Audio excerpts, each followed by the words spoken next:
Sonny, I mean, when results aren't going well, people look for reasons. And he often has this perception sort of aimed at him being too nice to be the captain.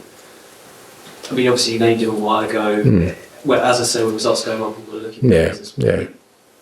What do you say to people? Because you seem to be saying that quite a lot recently. Yeah, look, I've said a million times that I think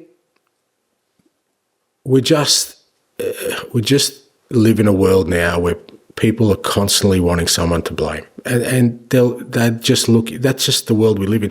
No one will accept the facts as they are. The reason of our poor results is, an inconsistency has not been because of Sonny or because of my tactics or because it's just that we've had 11 injuries for the last 2 months that have meant we've had a tired group of players.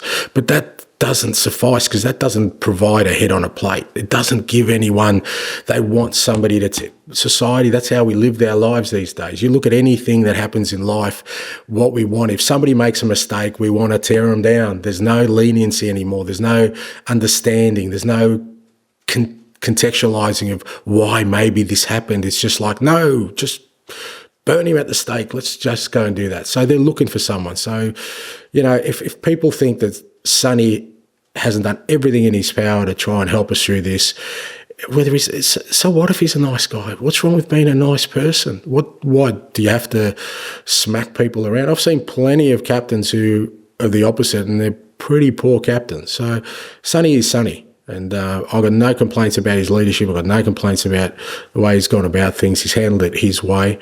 The reason we've struggled is pretty clear, I think, if you want to look at it objectively. But if you're looking for, as I keep saying, if you're looking for someone to blame, then you're talking to the guy who's most culpable. Sorry, just one follow-up. Part of the issue about Sonny and captain with that nice guy sort of narrative, a lot of people have in their mind a Roy Keane. Yeah.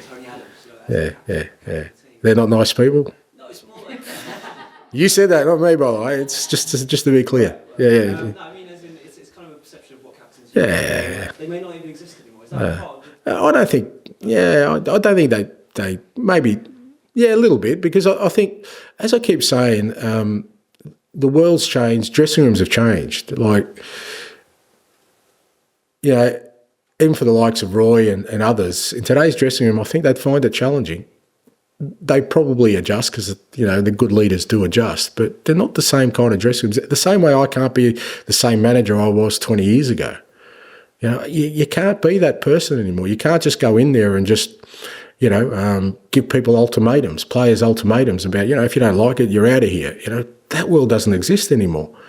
It's a different world. So the way you lead now has to be different. And I'm not really sure what people talk about nice. I think if somebody's got good values and are good people, I don't think that's a bad thing. I mean, I'm not really sure why you need to be anything different than that. But that doesn't mean you can't, that doesn't inspire people or motivate people.